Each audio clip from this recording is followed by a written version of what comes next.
We are canceling all our regular programs for the next 8 hours so that ABC News can bring you full coverage of the 1972 elections.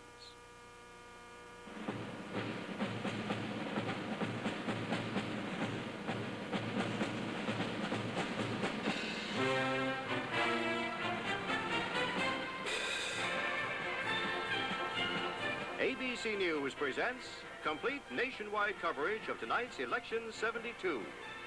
Brought to you by J.C. Penney. Tomorrow morning, our 1,700 stores and our catalog will be waiting to help you find what you're looking for.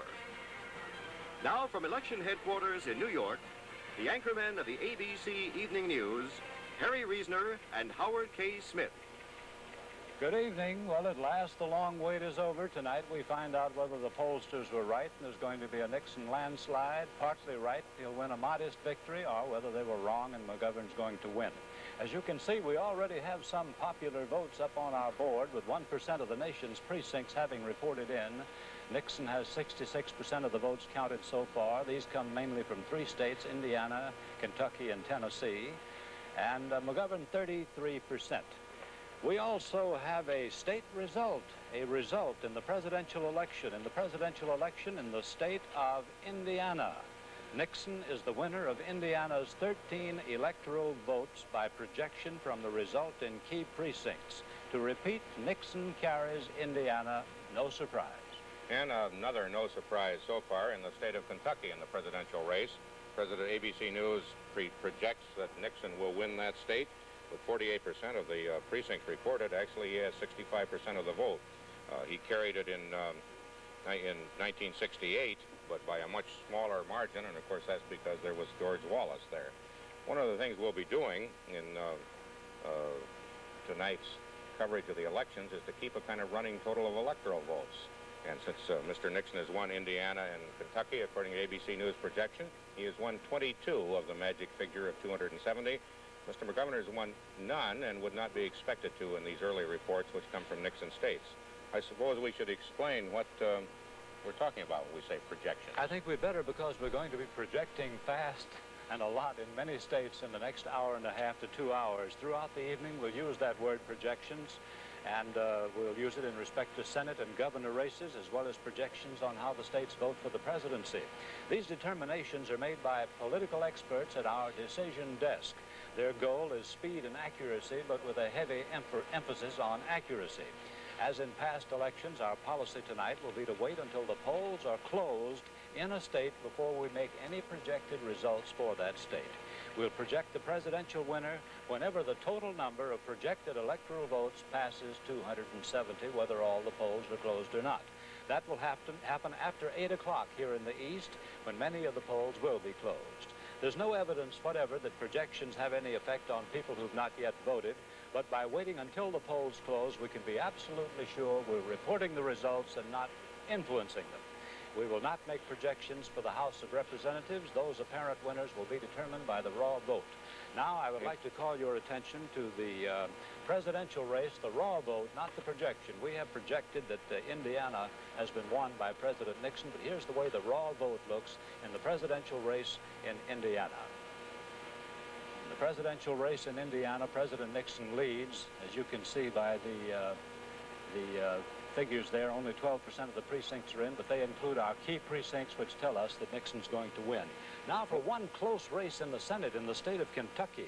In the state of Kentucky, it's been a ding-dong race all of this short evening so far between Democrat Walter Huddleston and Republican Louis Nunn. Each has 50%, and that's the way it's gone, and it may go that way all the way through the evening.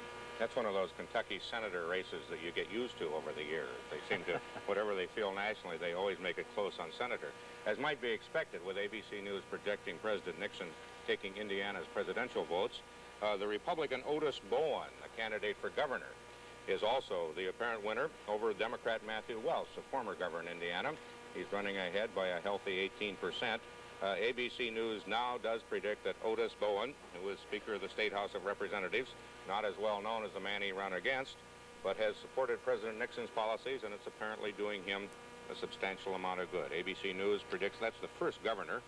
We're talking tonight about 18 races for governor, with 20 Democratic holdovers and 12 Republicans who don't have to run for anything. The former governor in Indiana, Edgar Whitcomb, was also a Republican, so far in the net gain area, there is no net gain. One Republican has held one Republican seat. One of the things we're going to be doing tonight is to look around the country at where the people are who are critically affected by this election, or who will be coming out with victory or concession statements. We will, for instance, maintain cameras and reporters and correspondents in Sioux Falls, South Dakota. This is the first time in history that anybody has maintained cameras in Sioux Falls, South Dakota to see what a presidential candidate would say. This is where George McGovern is spending the evening. He voted earlier today in Mitchell, which is his nominal home, but Sioux Falls is the biggest town in South Dakota. And this is the place where the victory celebrations or the concession statement will come. Sooner or later, we'll also be at the Shoreham Hotel in New York, where President Nixon, who is watching television after a family dinner in the White House, will go to make his victory or concession statement. And we will also go to some of the places that are not national, but which are very fascinating. In West Virginia, where John D. Rockefeller IV is running for governor on the Democratic ticket. This is where he'll be, and he's not far from the governor's mansion, where Governor Archie Moore, a Republican governor and who's an unusual situation for West Virginia, is trying to hold off his challenge. Then we will also go from time to time to Columbus, Ohio, which during the last 2 or 3 months has been the ABC city, where correspondent Jim Kincaid has been trying to follow what a typical American city thinks and is doing about this election. Tonight he's assembled a number of people with varying attitudes, and we just hope that through the evening as we go to them there are no serious disagreements. Well, thank you very much, Harry, for that tour, which we're going to take most of the night tonight. By the way, we're going to have many slips of the tongue. Harry said the Shoreham Hotel in New York. I'm sure he meant Washington, D.C., where the president may appear. Anyhow, we'll have more on Election 72 in just a moment.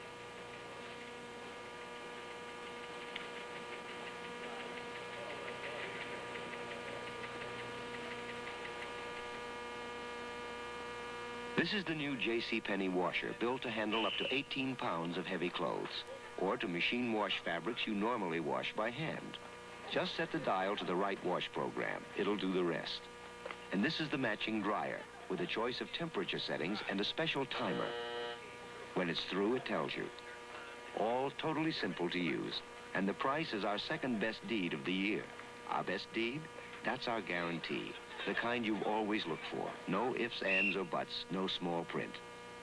During the first year after purchase, we provide home service, parts, and labor to repair any defect except surface finishes, which are guaranteed for 30 days. During the second year, we provide replacement parts. Labor is extra. During the third, fourth, and fifth years, we provide replacement parts to repair the washer transmission. Labor is extra. Contact us for on-car service. At JCPenney, we know what you're looking for. This has been a peculiar election campaign. The prediction was for apathy. In fact, they say more people are turning out than ever before. There's been a heavy turnout in many places in spite of bad weather. It's been a peculiar election because all the pollsters have agreed that Richard Nixon's going to win a remarkable landslide. Harry, from what you've seen, do you believe the pollsters are going to prove right? Well, we've certainly seen nothing in what Mr. McGovern called the only poll that counts and what President Nixon called the only poll that counts. We've certainly seen nothing so far to indicate that they're wrong. We have not seen the cases that are regarded as close. Kentucky, Indiana were expected to go heavily for Nixon. They already have, and this year with George Wallace not there, they assumed they would go heavier. They have. I think all you can say so far is something negative, which is no evidence of a major upset. Well, I hate to be conventional, but I think the pollsters just can't be that wrong. Their methods are so sophisticated now. Unlike 1948, they polled up right up to the end, and I expect that they will prove right in the end. Now, I don't expect they'll prove as right as a friend of mine in the White House said to me the other night. He said McGovern will carry the District of Columbia and Massachusetts and nothing else. Well, some people say he won't even carry Massachusetts. The polls were about 5 or 6% wrong in 1948. They allow that kind of a percentage of error now, and they would have to be, the major polls would have to be somewhere from 20 to 30% wrong this year to have that same kind of thing. One initial bit of evidence that they probably are right is that our early indications from our key precincts in Ohio, which is one of the states that George McGovern would have hoped to pull an upset in, is that so far Nixon is running very well, cutting across all boundaries in the state, including some areas that are historically Democratic. I think perhaps it's time that we got a reading from the two correspondents who are following the two candidates. And I suggest that we go first, in view of what has happened, to Frank Reynolds, who's out in Sioux Falls, South Dakota. Frank? Yes, well, Harry, we're making history tonight by having television cameras here in Sioux Falls, South Dakota. We're making it right at this moment because there are two network correspondents about 5 yards apart, both reporting to the nation on the situation in Senator McGovern's hotel headquarters. The last time I saw the senator, just a couple of hours ago, he seemed remarkably serene, not at all like a man who believes in the polls. He mentioned last night that he kind of hoped that when people got into the privacy of the polling place, that they would be afflicted with a sort of spiritual seizure and would think things over and then, of course, go his way. But he's not, at least from what I could tell, terribly disturbed about reading all the pollsters. Of course, it's been an article of faith with him that the pollsters are going to be proved wrong. He agrees with the president that the only poll that counts is the one that is taken on Election Day. I think the bottom line on Senator McGovern and his attitude tonight is that he is at peace with himself. He has worked very, very hard. Yesterday, for example, he traveled more than 4,000 miles in quest of votes, trying to get his message across. I think he's satisfied that he's done all that he could do, and now he just waits for the American people to tell him what the result will be. That's the story here at the McGovern headquarters, or the McGovern Hotel in Sioux Falls, South Dakota. Now to Tom Jarrell at the White House. Even though the Nixons obviously are very confident of election, the president is still taking a very cautious, measured approach. He had virtually nothing to say to reporters today, both as he voted, as he left El Toro Marine Station in California, and also on board his plane flying here from California. Reporters asked his spokesman, Ron Ziegler, about the latest on Vietnam, and Ziegler didn't want to be drawn into any controversy there. About the most information he could get was that the president had cottage cheese, his standard lunch on board flying here. The Nixons with their family are having dinner tonight here at the White House. Spokesmen don't expect them to go over to the victory celebration, probably until the polls close in California, and that would be about 3 hours from now at about 11 o'clock. Until then, there's a very quiet attitude here. A number of the aides are sitting around their offices, mostly watching television, and so far there's no attitude of great victory or great expectation, just sort of a standard working night here at the White House. This is Tom Jarrell, ABC News at the White House. We have, as you know, ABC News has projected President Nixon, the winner of the electoral votes in Kentucky and Indiana. We're also beginning to get some meaningful popular votes, plus some meaningful analysis on some rather major states. For instance, the presidential race in the state of Ohio. There are only 1% of the precincts so far reporting, but Mr. Nixon's lead is 67 to 32, which is a little bit more than 2 to 1, a little bit more than double. And our indications from ABC's key precincts is that he is running strongly all through the state, that this is not just some particular area where Republicans have always won well. The same thing in the state of Tennessee, which is 10 electoral votes, and with 17% of the precincts in, Mr. Nixon is holding an almost unbelievable lead of 70%. In 1968, he took the state, but with only 37%. He almost split it with Governor Wallace, with Senator Humphrey, the third runner. I suppose nobody has ever taken the state of Tennessee by 70% vote. It would be a big surprise. But Nixon, Tennessee is one of the two southern states where Nixon carried the South in spite of Wallace and Humphrey, the Democrat, in the last election, 1968, 4 years ago.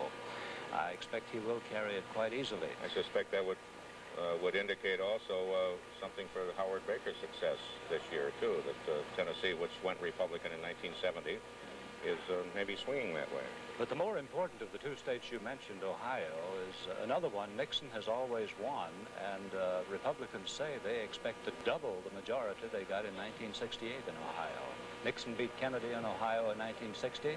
He beat Humphrey and Wallace in Ohio in 68. And no matter what they say in Virginia, Ohio is really the mother of presidents. There's been an awful lot that have come from there, and mostly Republicans. George McGovern has paid 11 campaign visits to Ohio. He thinks it's that important. And as we see now, he is not yet leading. But that is one of the mega states, 25 electoral votes. It used to have 26. We'll have more on election 72 in just a moment.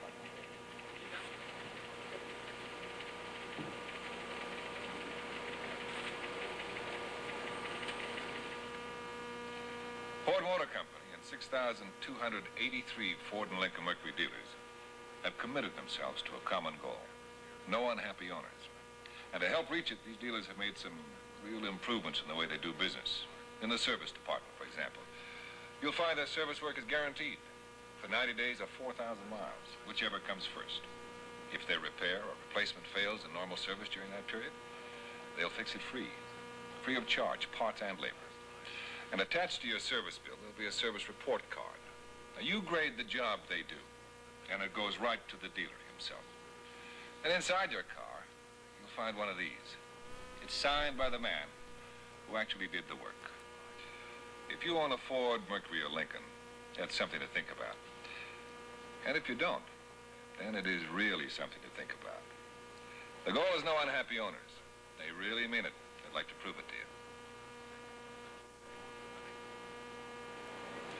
Well, with a long way to go in elections 1972, ABC News at this early hour has projected that President Nixon will win the states of Kentucky and Indiana and is leading in electoral votes 22-0 so far. So far, we have seen nothing to disturb the way the polls indicated things were going to happen, either in the popular vote or in our key precincts. Key precincts is something you'll hear us mention from time to time during the night. They're not something we invented. They are merely precincts carefully and scientifically selected within a state, which by early attention to them, you get a very good idea of what the state is going to do in comparison with what it's done before. ABC News is greatly assisted in this endeavor by the League of Women Voters, who actually put the people out at these key precincts, who find out what the figures are and call us. And from then on, we are able to make our projections. That's how we're so smart. In the House of Representatives, which we haven't mentioned at all, the House of Representatives, so far the Republicans have 32 seats, 435 to be filled. The Republicans have 32, the Democrats have 57. So far, that is a net gain of 1 seat by the Republicans, and as we've noted before, it's just changed again. The Republicans have 34, the Democrats 60. It'll go right on changing while we're on the air if we stay on it. It's the most changeable of all of the two houses. About 55 members are not coming back. They've either lost primaries or retired, and there's going to be a big turnover this year, but probably not big enough in the Republican column to give them control of the House.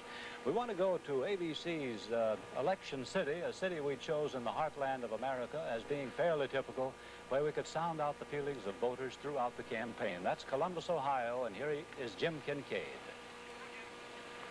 The past 3 months have been quite an experience for me because it's been my pleasure and privilege to cover the ABC city and to actually get to be a native in some sort of way. During those 3 months, we've talked to hundreds of people, and we invited a lot of those people to come here to the Royal Inn in Columbus tonight and join us for an election party. There are Democrats here, there are Republicans, there are independents. There might possibly be some people from the American Independent Party, although I can't speak certainly to that. And there are voters who, as recently as a week ago, identified themselves as uncommitted, or perhaps a better word is undecided. We'd like to find out just how they feel about how the election returns are coming in, how it affects their minds according to the way they voted, and we'll be talking to them on during the evening. We have several of them with us here in our Royal Inn studio tonight, and it's going to be interesting to see that there will be some glum faces, I'm sure, and there will probably be some happy faces, and there may be some people who are still undecided and therefore unemotional about the whole thing. I'd like for you to hear now from 3 of the people who did vote during the past week, during the past 24 hours. My name is Ron Rosen. I'm an eye doctor here in Columbus, Ohio, and I voted for Richard Nixon, And the best reason I could give, I guess, is that I'm basically a conservative, law and order man, if you wish. And I feel that we've got problems here at home that are far more serious than the Vietnam War, be that sacrilegious if it sounds that way. And I'm just afraid to put a liberal in the White House. And maybe it's because of my advanced years, but I'm just a conservative. Tony?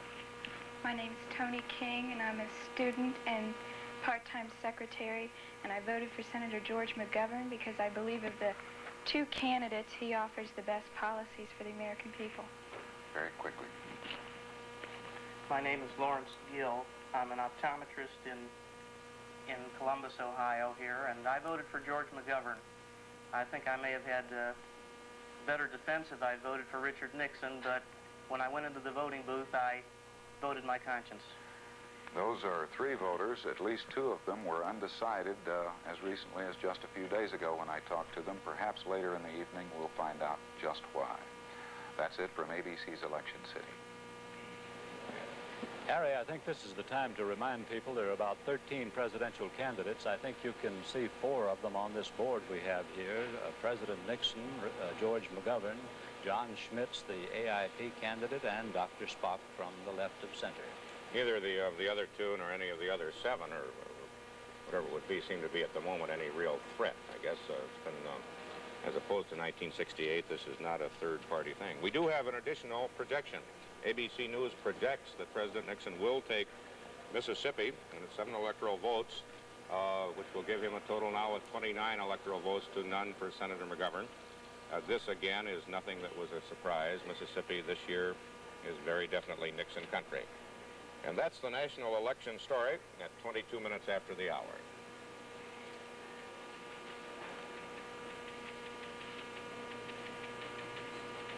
And now here is a report from Sam Donaldson. Well, Harry, if there is no surprise in the presidency, then the contest this evening that we're going to watch very closely is control of the United States Congress. As Howard mentioned a few minutes ago, few experts, if any, consider that the Republicans have a chance to control the House. It would require a shift of 39 seats in that body. Most people think the Republicans will pick up seats, say on the order of 12 to 15. Much, however, depends on the coattail theory. If President Nixon does have coattails in some of these states, of course, that could change, and we're going to watch it closely. The real battleground then may be in the Senate. The Republicans have to pick up 5 seats to control the Senate. There are 33 senators up this year, and the Republicans have a chance, according to some, to pick up those 5 seats, which would mean that Vice President Agnew, assuming that he is reelected, would break the tie and would enable the Republicans to organize the Senate. Let's take a look at some of the Senate races that, according to the pollsters, were just really too close to call going into this election day. They were just toss-ups, and the first one is in Rhode Island. Rhode Island, where Claiborne Pell, the Democratic senator, is under a heavy challenge from John Chafee, a former governor. Pell was the man that everyone said, several months ago, was most likely to lose his seat. But the gap has been closed to the point where now the last polls showed Pell just slightly ahead of Chafee. In Texas, another incumbent, John Tower, a Republican, was at first thought to be in no real trouble. But then the Democrat, Barefoot Sanders, began to close ground, and at last report, Tower was in danger of being knocked off. Incidentally, in Texas, it's very interesting that John Connally, the man who heads President Nixon's Democrats for Nixon program and who supports the president, is supporting Democrats for the rest of the slate, and in Texas that means his organization, the old Lyndon B. Johnson organization, is supporting Barefoot Sanders. Interesting because should Connally decide to become a Republican someday, should John Tower still be around, Mr. Tower is not going to take kindly to Mr. Connally's effort to achieve high Republican office, let's say the presidential nomination. ABC's coverage of Election 72 will continue right after this message. His favorite nurses and his best intern. When they get together, James Whitmore finds his temperature's rising. In. Out. Hold it. James Whitmore stars with Cleavon Little. Temperature's rising.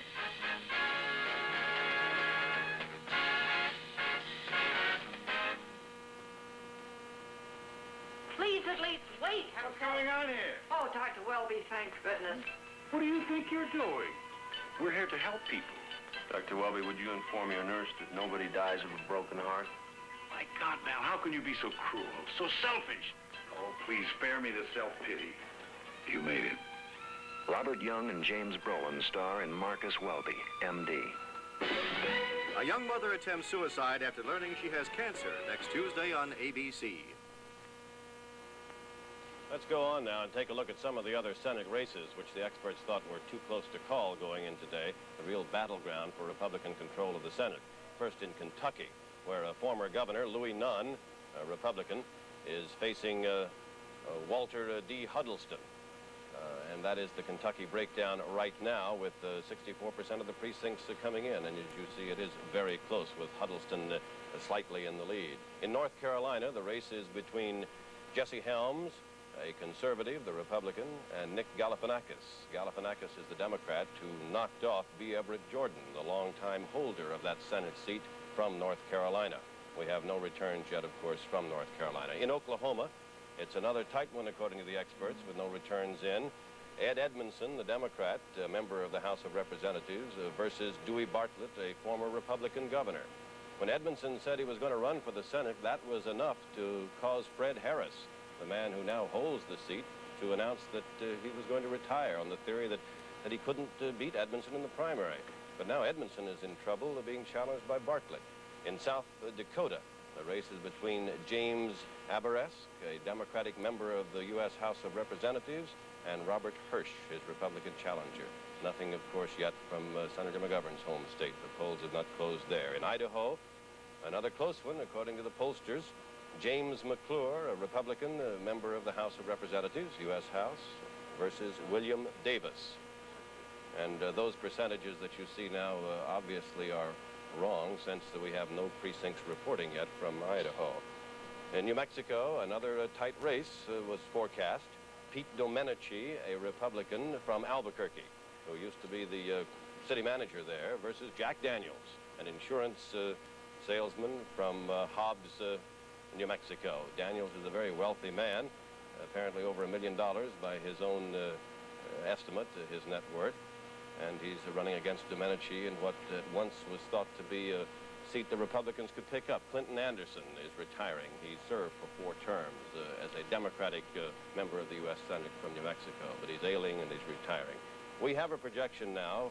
ABC's decision desk projects that in the state of Georgia, President Nixon will win the 12 electoral votes from Georgia, which means that at the moment, the president is getting 80% of the vote there, as you see, which is no surprise.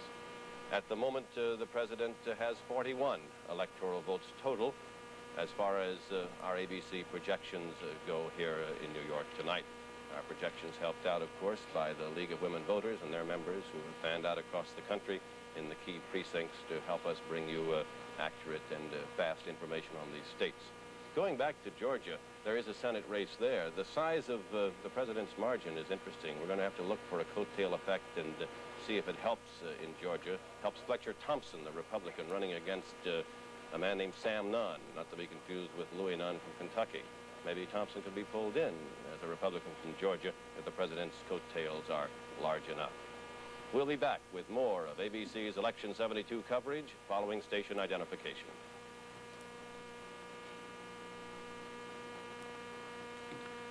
Robert Goulet and Joel Grey guest star on the Julie Andrews Hour tomorrow.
ABC News Election 72 continues with Howard K. Smith and Harry Reasoner. Brought to you by J.C. Penney. Tomorrow morning, our 1,700 stores and our catalog will be waiting to help you find what you're looking for. Well, in the East, just at 7:30, something like 2% of America's precincts have reported in the presidential race. And Richard Nixon is leading with 67% against 32% for George McGovern. A vote of over about 1,100,000 to Mr. McGovern's 533,000. A small 3% of the precincts now. A small amount, but nothing so far to indicate anything different from what was expected by pre-election surveys. ABC News has just added a fourth state to the states we project will be in President Nixon's column when all the votes are in, Georgia, with 12 electoral votes, bringing his total up a little bit. Howard? If the president's total is now 41 electoral votes, it may be worthwhile looking at the board showing which states he has. President Nixon now has 41 electoral votes. McGovern so far has won none of those 4 states. I also have 2 more projected results in the Senate races. We have a state projection in the contest for control of the U.S. Senate. The state of Kentucky, John Sherman Cooper's seat, we project Democrat Walter Huddleston, the winner of election to the United States Senate from Kentucky over former Governor Louis B. Nunn, the Republican. Huddleston defeats Nunn in Kentucky. And this one comes as no surprise, a projection in the contest for control of the Senate from Mississippi. In the Senate race in the state of Mississippi, we project Democrat James O. Eastland elected to Mississippi's Senate seat, which he holds already. The states so far that President Nixon has been credited with by ABC News as projected victories are not surprises, but they are interesting because in each case he's been running at least as close as the polls said he would, at least as far ahead, and probably a good deal higher. Indiana, a traditional Republican state when it comes to voting for the president. Kentucky, which has been turning Republican. Mississippi with 7 electoral votes, and Georgia, which are Nixon country this year, just as they were Wallace country in 1968. And in each case, because of the absence of George Wallace, the Nixon vote is a good deal higher. In Kentucky, with 48% of the precincts reported, he's getting 65% of the votes. In 1968, he took it, but with only 43%. Mr. Humphrey behind him with 37%, and George Wallace taking the 18% that apparently went almost entirely to him this time. We also have 1 gubernatorial projection in Indiana, which went Republican in the presidential race. It has also elected a Republican governor, Otis Bowen. Governor Edgar Whitcomb there could not succeed himself, also a Republican, so far no change in the national lineup of governors. Some of the states that we have no results on, definitive enough to project, are still being very interesting. In Ohio, according to the early reports from ABC's key precincts, the precincts that should show how Ohio is going through the evening, Mr. Nixon is running very well, and he's running very well generally, with no particular pad in the areas which are traditionally Republican. And in Florida, Mr. Nixon is far ahead statewide, even leading substantially in Dade County, the area around Miami where Senator McGovern would be believed to have his major strength. Harry, we have a projected result in the contest for control of the U.S. Senate, this time from Georgia. In the Senate race in the state of Georgia, we project Democrat Sam Nunn, the victor, for Georgia's seat in the United States Senate over Republican Congressman Fletcher Thompson. Though only 1% of the votes are in, that is our projection that Nunn has won. The Democrats have now won 3 Senate seats. The Republicans have so far won none. And we'll have more on Election 72 in just a moment.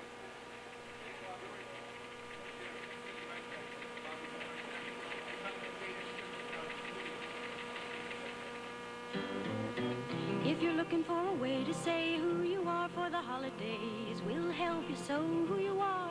So much fun to do when you show what you know is really you. Sew up a sensation this holiday season with JCPenney's big, beautiful collection of holiday fabrics. You'll find the most stunning prints priced from just $2.99 a yard to sew what you know is you. We know what you're looking for. We know what you're looking for. At JCPenney, we like to keep your hands out of trouble. That's why we've built a lot of safeguards into this 7¼ inch circular saw. A lever up top to work the blade guard to keep your fingers away from the blade. A guard that keeps blade exposure above the work to a minimum. And a security switch that helps prevent accidental startups. All for only $49.99. Only at JCPenney. We're doing everything we can to keep your hands out of trouble.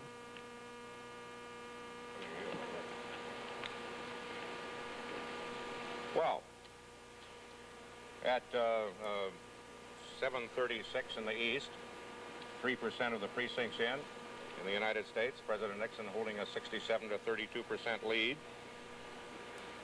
President Nixon has won 4 states, Indiana, Kentucky, Mississippi, and Georgia. The Senate and the race for the governor is going about so far as expected. Wouldn't you say, Howard? Yes, Harry, a while ago we were talking about polls. I looked up the 1948 results of the polls. I'm sure he won't like my reminding the world of it, but Elmo Roper's organization was 19% off in 1948, and George Gallup was off 9% in 1948. Mr. Gallup, in his current releases, makes it look like it was about 5 or 6%. Well, it was 5 or 6%, but then from Truman victory, but then Truman won by the additional percent that made it 9%, so it was pretty bad. But they have improved their methods. I wonder how much effect they have on the voters. Well, the old question is whether they start a stampede or whether they merely catch on the tails of the stampede. We have Tully Plesser standing by in Providence, Rhode Island, with ABC News correspondent Lem Tucker. Tully is an experienced pollster, and like most pollsters, I think they probably make their living finding out things about how people think between elections, so they are not real politicians. Would that be a fair statement? Say that's partly fair. Mr. Plesser, a few moments ago, you were talking about the reverse coattail effect. Wait, I got it. The president. You want to go into that some more? Well, one of the things that seems to be happening in states all across the country is that where large numbers of voters find themselves voting for the Republican presidential candidate for the first time, they are really boomeranging and getting behind the Democratic candidates in the Senate races and in the gubernatorial races. It's almost as if they feel that there's some penance due. They have to make up for the fact that they're voting Republican, and so they're getting back into their regular organizational voting and voting Democrat in the other races. We see it already in the Georgia contest and in the Kentucky contest, where the president is running far ahead of Senator McGovern, and yet the opposite is the outcome in the Senate races. That is, above average vote for the Democratic candidates. So what you're saying is some of those people below the line of president might do better if George McGovern did better in their states. We've heard that comment from several candidates, that is, Republicans who said they wished that Senator McGovern would do a little better so that there'd be fewer people having to reverse and vote Democratic after voting for President Nixon. In the interviewing that we've done for quite a while now, it's become a very painful process for a lot of voters all across the country who find that while they would prefer to favor Democratic candidates and they consider themselves Democrats, they have to vote for Nixon in this election and then find themselves getting back into line in those other races. You've been on the phone to the White House earlier this evening. What did you find out there?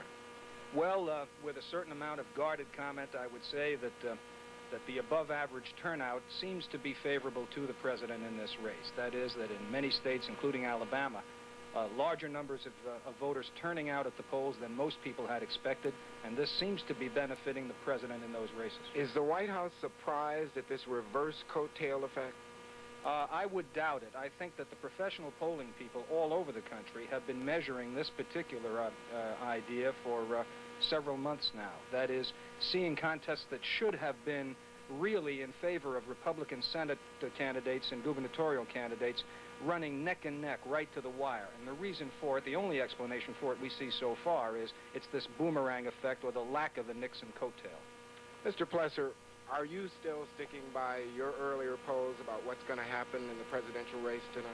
I am still sticking to my earlier comments about what's going to happen. That's right. A Nixon landslide? If we call 60-40 a landslide, yes. We have not pulled away from that number. Thank you. Tully Plesser here in Rhode Island. This is Lem Tucker, and now back to Harry Reasoner. Thank you, Lem. A pollster sticking by his predictions and with nothing to indicate so far that he shouldn't. We'll have more on Election 72 in just a moment. Our coverage of Election 72 will continue after this message from Ford. This is Dr. E.L. Gibson, Enterprise, Alabama, 83 years old, still practicing medicine. He drives a Ford Pinto, but that's not surprising.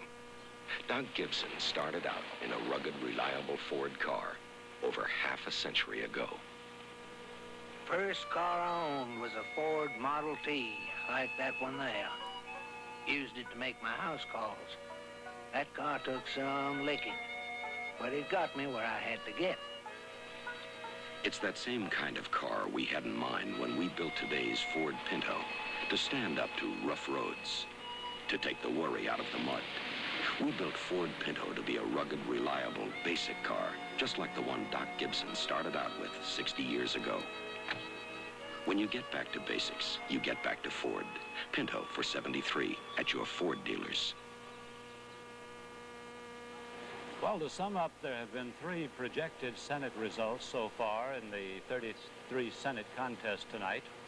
In Georgia, Sam Nunn, the Democrat, won a seat already held by the Democrats from Georgia. In Mississippi, James Eastland, the Democrat, won a seat already held by him, a Democrat in Mississippi. But in Kentucky, there's been a turnaround. Walter Huddleston, a Democrat, has won a seat that was held by the Republican John Sherman Cooper. He has defeated Cooper's successor, Louis B. Nunn. So far, it's a net gain of 1 for the Democrats in the Senate races, and the Republicans are rather far from that net gain of 5 seats they were hoping for to control the Senate. One of the things that you have to do at about this time in the evening is to look ahead. The votes that we've had so far are going absolutely according to the polls, or even weighting a little heavier on the side of the polls. But the big states, the states that will make the decision through the night, have not yet come in, and they won't come in for a while. And we can see that by looking at the boards. For instance, if you look at the presidential race in the state of Massachusetts, so far, absolutely nothing in Massachusetts, and there won't be for a while because their polls have not closed. If you look at the presidential race in the state of Michigan, which is one of the industrial states where George McGovern's people believe that he has a serious chance of taking it. In the presidential race in the state of Michigan, there are a total of 102 votes in, and even though they are running almost 4-1 for Mr. Nixon, I don't suppose that even Tully Plesser would make a prediction on that basis. If you look at Ohio, you have a little more information. In the presidential race in Ohio, it had been conceded to Mr. Nixon in the polls, but there was enough concern so that he made one of his rare visits to a state to go out there. He's now running ahead with 4% of the precincts in, about 2-1, and furthermore, on the basis of ABC's key precincts in Ohio, he's doing very well all the way across. Harry, we have Frank Mankiewicz in the McGovern headquarters in Washington, D.C., and correspondent Herb Kaplow with him. Herb, come in. We also have Pierre Salinger with us. Pierre is head of the Citizens for McGovern Shriver, and Frank Mankiewicz is the National Political Director. Now, we have 4 projections that have shown Indiana, Kentucky, Mississippi, and Georgia going to President Nixon. What do you make of that, Mr. Mankiewicz? Well, those are no surprise. Those are 4 states we assumed that Mr. Nixon would win. I think, as a matter of fact, the polls have yet to close in any of the states that we thought Senator McGovern would run strongly in or would win, except possibly Ohio, and I think there are probably too few votes there to do much with it. We have some indications from what seem to be key precincts that President Nixon is doing well in those key Ohio precincts. Well, I would imagine he is doing well in key Ohio precincts, but I think it's far too early to put that state in either column. But we'll wait and see. The polls are going to remain open an extra couple of hours in a few of the Ohio counties by court order earlier today. And as far as the other states are concerned, as I say, I think the polls are not even closed yet. Mr. Salinger, which states are you looking for now, waiting to see some real ideas to what may be happening tonight? Well, I think it's absolutely crucial for us to win New York, Illinois, California. And I think we'll be looking very hard at the New York results, the Massachusetts results, and Michigan results, which will be results which you'll be getting in the next hour. I think if we fail to carry New York, we obviously have a serious problem tonight. But I agree with Frank that among the states that have so far indicated they're going for Senator McGovern, there are no states in there that we really thought we had a real chance, and that the results from Ohio are too fragmentary to make a real decision. Well, one of the early indications, again, on the basis of a relatively little turnout so far, is that President Nixon seems to be holding up perhaps a little bit stronger than even the polls have indicated. Do you have any information on that, nationally? I don't think we have any national trend to make any judgment on that, Herb. I'd be very surprised that anyone's daring at attempting that. You've got a couple of hours still to vote in California, where I understand we've got a bit of a hassle going on over whether you can vote if your affidavit isn't on file. The law seems pretty clear that you can, but I suppose that'll be ironed out there. Can you in any way transfer what happened, what seems to have happened in the Kentucky Senate race where a Democrat won Senator Cooper, a Republican seat? Does that carry over at all? Well, I was in Kentucky about a week ago, and the Democrats were quite confident that Mr. Huddleston would win the Senate race down there, even though they thought that George McGovern would lose the state by a substantial margin. I think you're going to find the Democrats holding their own across the country, maybe even doing a little better in the Senate races. We haven't got any real House totals yet, but I would think we'd do well in the House totals as well. A lot of the Democratic congressional and gubernatorial nominees steered clear of any identification with Senator McGovern in this, and certainly those in the South and border states, by and large, did. Well, you say you are now waiting for the person... Real stand-up guys, Herb, all of them. Seems to have delighted you. What do you feel were the issues that were had most impact? Are you able to say yet? Do you have any feel this early in the evening? I think it's very hard to assess that until you see how people are voting. I think a couple of days we might be able to sort that out a little better. You know, you never really know what is animating voters, particularly until the votes are counted. Let me just ask you one quick question, hopefully for a quick answer. You have the big 7 or 8 states, if you count Texas, in there. Can you very quickly tell me whether you know anything about them yet? No, we have nothing on any of those states yet, and we're just waiting to see what happens in those states. Mr. Makowitz, you are now flying out to Sioux Falls? I'll be leaving very soon, yeah. Why are you making such a hurried flight? Nobody's chasing you, I trust. All flights in a jet are hurried. Well, I mean, why is this your own jet leaving right now? Well, because polls are either closed or nearly closed, and most of the states we're concerned about, the problems are resolved one way or the other. We've made a decision to file lawsuits, not to file. It's a question of counting now. And have you made any decisions about lawsuits? Well, there have been a number, and we've been successful in a number of them in keeping the polls open. I just heard, for example, the polls in Detroit will be open an extra 2 hours tonight because... Is there any widespread irregularity? There is scattered irregularity that seems to be assuming a pattern, yeah. But we've been fairly successful, I think, in overcoming it. Well, thank you. I think we've given an unintended aura of mystery to your trip to Sioux Falls. Frank Makowitz and Pierre Salinger, both officials of the McGovern-Shriver, attempt to win the presidency and vice presidency. That's the story from the McGovern-Shriver headquarters. We have a projected result that Capello's 2 guests will not like. We have a state projection in the presidential election. In the presidential election in the state of Illinois, President Nixon is projected winner of Illinois' 26 electoral votes, the biggest individual prize of the night so far. To repeat, Nixon carries Illinois. In the Senate race in Illinois, we also have a projected result.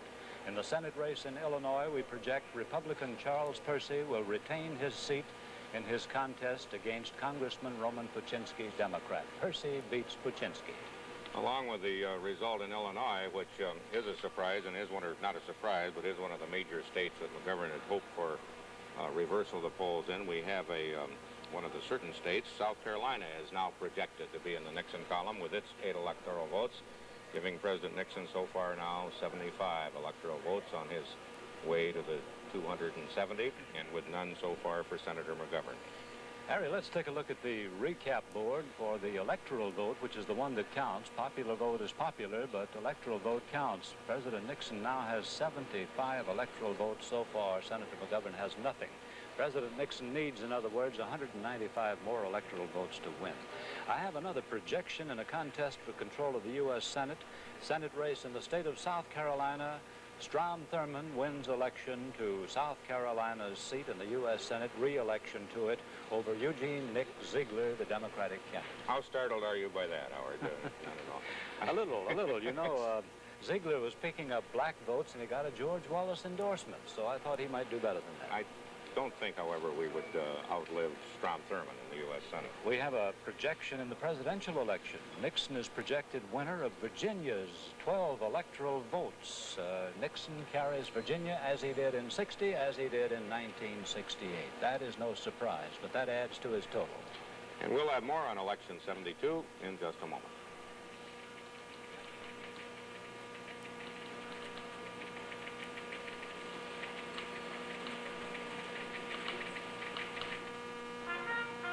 says, I've come to grant you a wish. One measly wish? Okay, Big Sender, the JCPenney catalog. And I want these flowered sheets. Now you have your pretty JCPenney no-iron decorator sheets. Goodbye. Not so fast. Now I want a tennis... It's all in the JCPenney catalog. We know what you're looking for. This is my husband. Doesn't look like much, does he? But wait. See what he's got there? One of his JCPenney knit dress shirts for only $8. What he's always wanted. Comfortable. And what I've always wanted. No ironing. Watch. Every morning a different pattern, but every morning the same thing. It's coming. It's what I look for every morning. It's Mr. Dynamite. It's the JCPenney knit dress shirt. Only $8, only at JCPenney. We know what you're looking for. Getting on toward 8 o'clock in the east, and with the states whose polls have closed so far, ABC News has been able to project that Richard Nixon is the winner in 7 states. In popular vote in the presidency, 4% of the precincts in this country have now reported, and Mr. Nixon is holding a steady 67% to 32% for George McGovern, about 1,700,000 to 820,000. Only one of the states so far a real surprise, would you say, Howard? Not a surprise, really significant. Matters, yes. Illinois with 26 electoral votes. And all the other states, Indiana, Kentucky, Mississippi, Illinois, South Carolina, and Virginia, were expected. Mr. Nixon with 1,757,000 votes at the moment. Senator McGovern with 828,773. That's the national popular vote in a good many areas where there's very little popular vote yet recorded. Because of ABC's key precincts, ABC News has been able to project the winners, which is why we are now able to say that Richard Nixon has 87 electoral votes to none for George McGovern. It's so far not a surprising night, and not a good night for Frank Mankiewicz and Peter Salinger, we just saw on the TV. More on Election 72 in just a moment.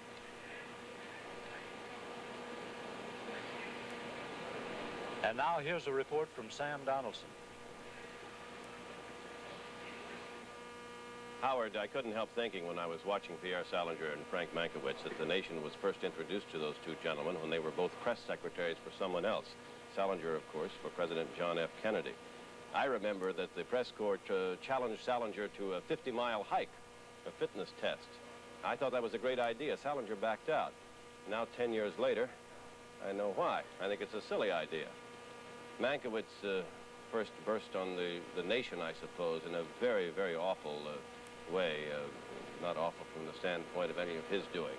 But he was the man who had the sad task of announcing in Los Angeles that Senator Robert Kennedy was dead, assassinated out there. He did it with great dignity. He held his composure, although inside he was torn apart, as was every other member of the Kennedy camp and most of us across the nation. Mankiewicz and Salinger, still two old political pros, still working for Democratic candidates. Let's look at the presidential board now and take a look at the latest figures. President Nixon, of course, leading Senator McGovern with 4% of the precincts in. We should warn that those figures, as far as percentage, are misleading as far as the 67 versus 32. They are from rural areas and small states. New York's polls have not closed. Senator McGovern may do better in New York. Massachusetts, Senator McGovern may take. That state's polls are not closed. The big cities, Philadelphia, Chicago, they have yet to report. You see another couple of people on that list. John Schmitz, the American Party, and Benjamin Buck of the People's Party. John Schmitz is the man who is running in place of George Wallace. He's running on the party that George Wallace founded 4 years ago. Wallace got 13.5% of the votes. Schmitz probably will not get that. He's not on enough ballots in enough states, and he hasn't, of course, waged the campaign that Wallace was able to wage. Schmitz's slogan, incidentally, he says can be summed up this way, that we ought not to get into a war that we do not intend to win, and that people who work ought to live better than people who don't. There are other parts of the platform, though, of the American Independent Party that Schmitz heads. Benjamin Spock, the pediatrician, the baby doctor, a kindly man, 69 years of age. I believe he's the oldest presidential candidate in the race this year, and I'm counting all of the 20 or 22 different people that are on ballots in one or more states. Spock turned against the war and became, he said, such a disillusioning experience because Lyndon Johnson had promised him that he would not get into Vietnam. And then when President Johnson did, Spock turned against the president in the war and was one of the activists in the peace movement, and of course heads the People's Party now and runs for the presidency. ABC's coverage of Election 72 will continue right after this message. Rosalind Russell, Douglas Fairbanks Jr., Ross Martin. I understand you are interested in finding companionship. A con woman, a con man. Each the other's next victim. 5 women have disappeared, all Lonely Hearts cases. And one of them has just been found, floating in the Pacific. I have been taken advantage of. I've been had. The Crooked Hearts. Tomorrow night at 8:30, 7:30 Central Time, here on ABC. Arthur Hill. You can't know what might be important in this. A tiny detail, a casual reference. Lee Majors. I get the feeling we're trying to save the girl's life by facing cannons with a baseball bat. At least we can swing hard. We happen to be talking about a murder case. Objection. Leading question, Your Honor. Arthur Hill and Lee Majors, starring Owen Marshall, counselor at law. I'll try everything I can. Practicing every week on ABC. Patty Duke guest stars as an unwed mother Thursday night here on ABC. We have another projection from the ABC decision desk for the state of Vermont. ABC News projects that President Nixon will be the winner in the state of Vermont over Senator McGovern. With 4% of the precincts in, you see the percentage of the raw vote that's now recorded. Let's take a look in a recap fashion now of the other states that Mr. Nixon has already carried according to our ABC projection. He's carried Indiana over Senator McGovern, 13 electoral votes. He's carried Kentucky. That's 9 electoral votes. He's carried Mississippi.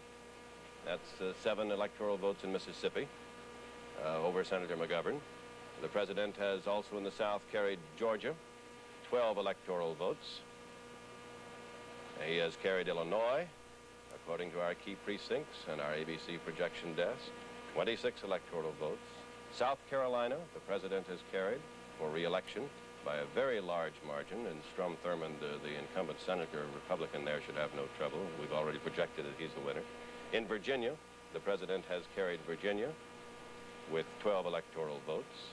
And in Vermont, the one that we have just given you a few moments ago, the president has carried that with 3 electoral votes. We say that President Nixon has now won, according to our projections, 90 electoral votes. Remember, it takes 270. A moment ago, you saw a picture. I should tell you who that was. That was Linda Jennis, who is running for the presidency. And Linda is, Mrs. Jennis is the social workers candidate. She's 31 years of age and constitutionally ineligible to be president. But she says should she win, which is an impossibility, she's only on 8 or 9 state ballots, then they could change the Constitution. Her running mate, Andrew Pulley, is 21 years of age. He's running for the vice presidency. The Socialist Workers Party has fielded a number of candidates, though, in various states for the Senate and House seats. And in the Senate, there are 4 on the ballot. 3 of them are not yet 30, the constitutional age for taking a seat in the United States Senate. Youth will be served, but unless the Constitution is changed, should they win, it won't be served this time for the Socialist Workers Party. We'll be back with more of ABC's Election 72 coverage following station identification. Paul has more daughter trouble when Sally runs away on the Paul Lynde Show tomorrow.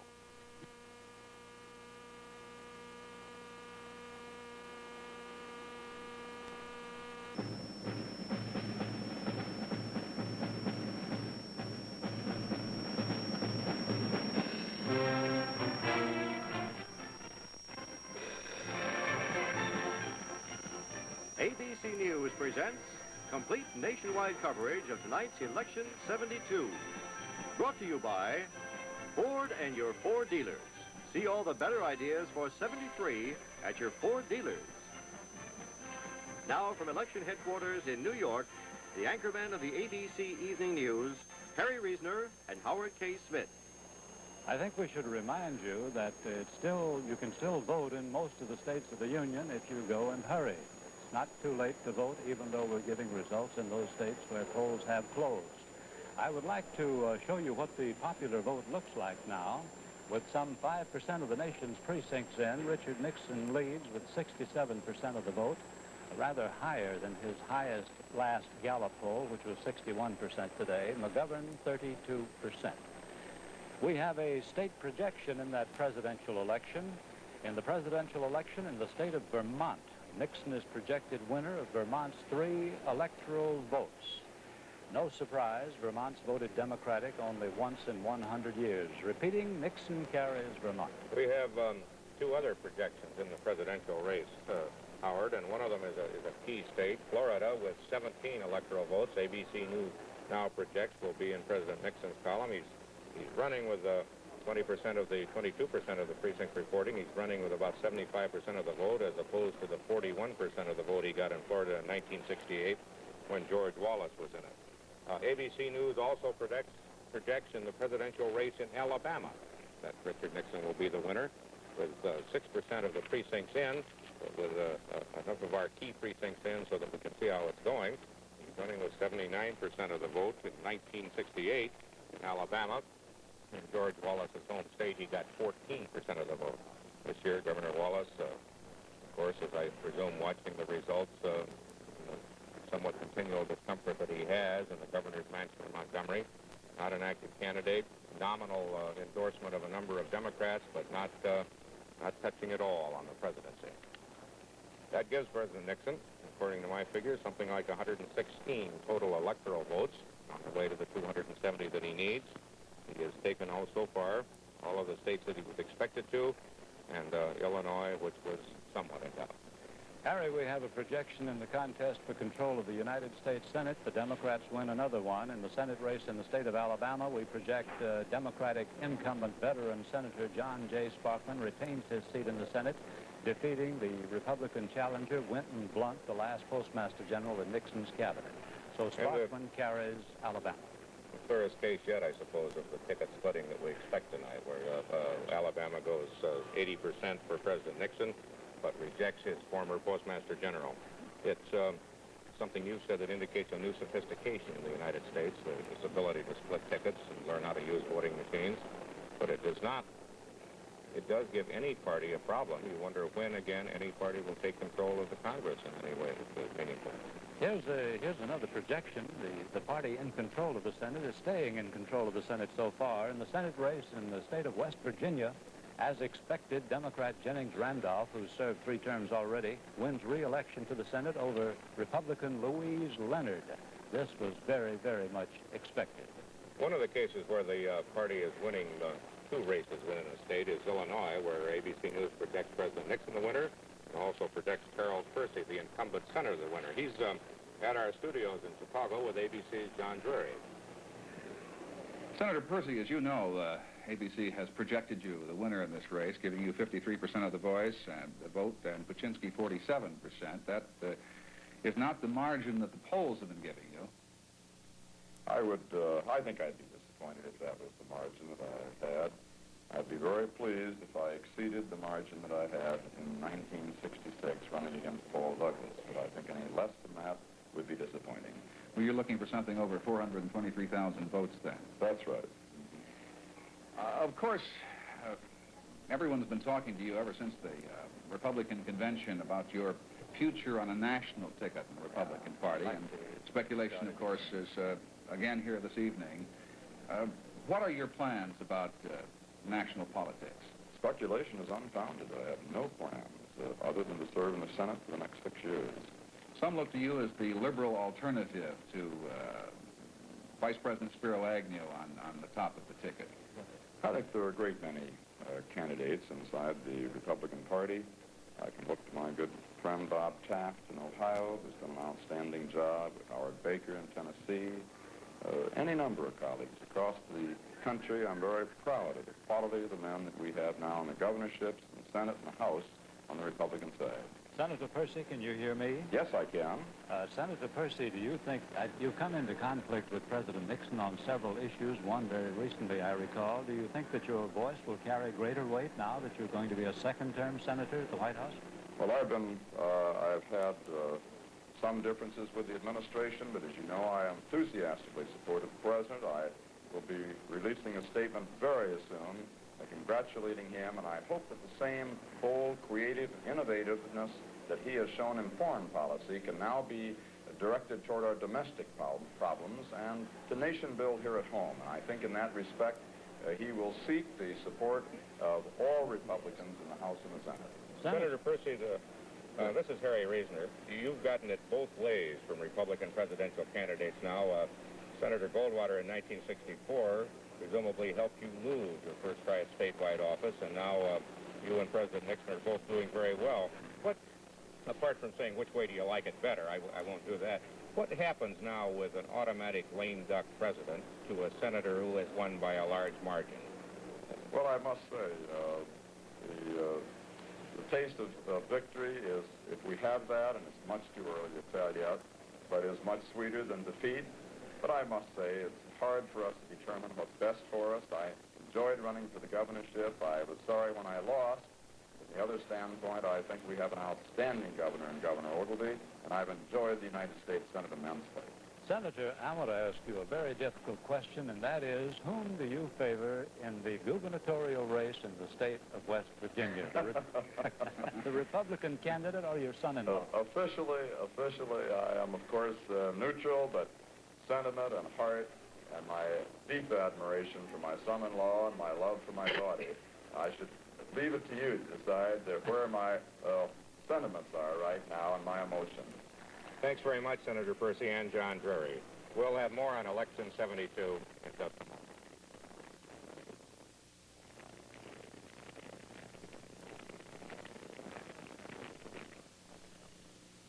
If you've ever been unhappy with your car for any reason, Ford Motor Company and 6,283 Ford and Lincoln Mercury dealers have an important announcement for you. If you own a Ford, Mercury, or Lincoln, they want to make sure that you stay happy with it. The goal is no unhappy owners. Now, the next time you go into one of these dealers, you find some new ways of doing business. Suppose you have a problem with your car. You take it to your dealer. You do everything within reason to solve it. And most of the time, he will. So you see the dealer first. But if, for some reason, he can't solve your problem, Ford Motor Company has formed an exclusive new customer service division with 34 offices around the country. Now, their primary job is to try to straighten out problems you and the dealer can't. For the address of the Ford Customer Service Division office nearest you, call this toll-free number. It's 800-648-4848. The goal is no unhappy owners. They really mean it. I'd like to prove it to you.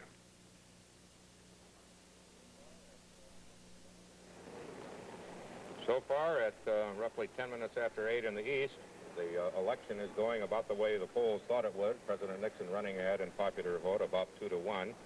That popular vote as yet is not decisive or not even very numerous. The states are beginning to be.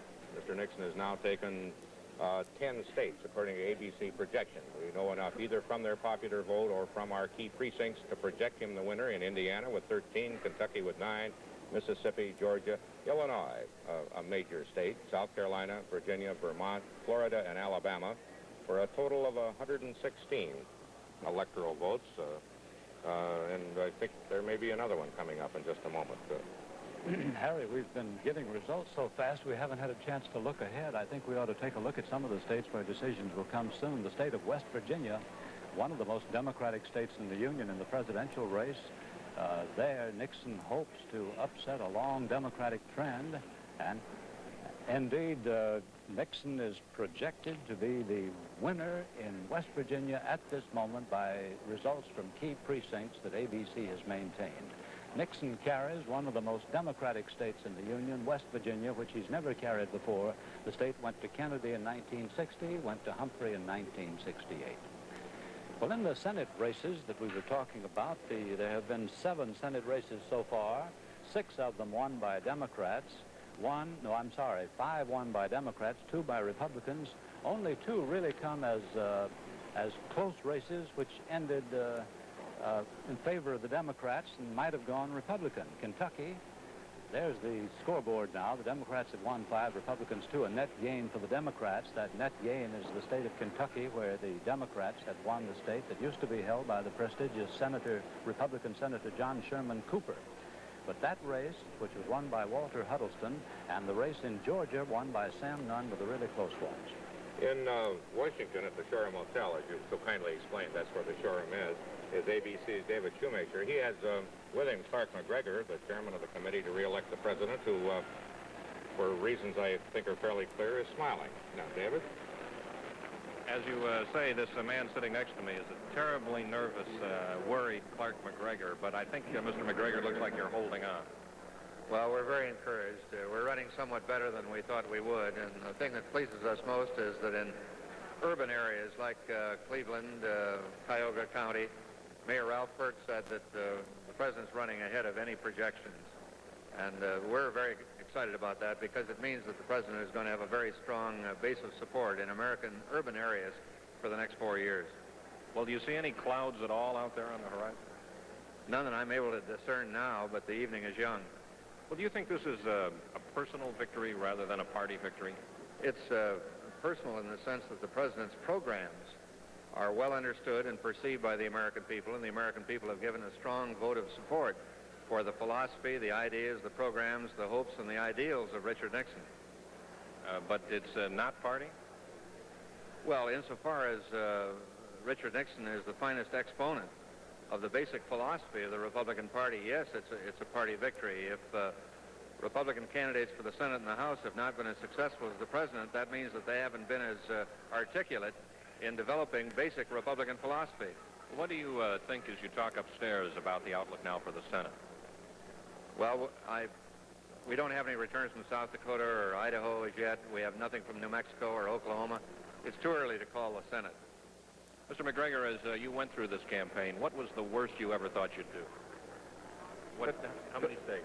Well, I put it in terms of percentage. The worst I thought we'd do would be 40 states. In terms of percentage, the worst I thought we'd do would be 55%. So you're running ahead of that. Right now, if you were George McGovern or one of his advisors, would you be conceding? Well, I know how he feels. 2 years ago, I was beaten by Hubert Humphrey. Not as bad as Richard Nixon is beating George McGovern, but I know how it feels to lose. What about what's going to happen with this mandate if all of the projections are true? Would you expect any major change in the administration, in cabinet positions, things like that? No, I would expect that the president's leadership would be even more effective in the next 4 years than it's been in the first 4 in dealing with foreign governments, particularly in Moscow and Peking. The vote of approval that the president has received will strengthen his hand. He'll also be much more effective with Congress as a 60 or 61 or 62 or 3% president than he was as a 43.4% president. Well, in just a few seconds, what would you expect him to come back with? Which of his programs that he didn't get through now? Well, you'll see a very pragmatic approach, a problem-solving approach. The president will not be an ideologue in any way. He'll come up with solutions that really deal with problems to solve problems. And I think the Congress will respond. Mr. McGregor, thank you very much for stopping by. McGregor, and thank you, David Shoemaker. We have another state projection in the presidential race. ABC News projects that in the race in North Carolina, President Nixon will get North Carolina and its 13 votes. Very few precincts have reported in the popular vote, but we have enough of our key precincts to judge that he will take the state, giving him a total now of 135 electoral votes. 135, Harry, is 1/2 of 270. Nixon's halfway there now with that. We'd like to take a look at the Senate race in North Carolina. We just projected the victory for Nixon in the presidential race, but in the Senate race, it's not yet we're not yet able to call it. And the Democrat, Nick Galifianakis, is ahead of the Republican, Jesse Helms, the radio and television commentator. Howard, we'll have more on Election 72 in just a moment.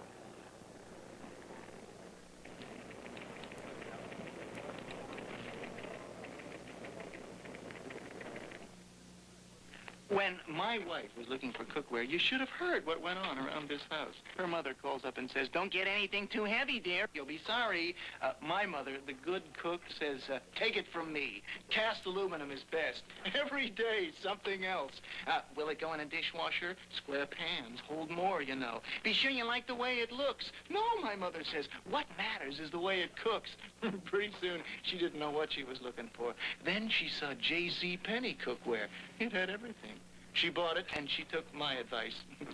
Don't spend more than $40. The new J.C. Penney cookware, only at J.C. Penney. We designed it on the best advice. Some cook, huh, Mom?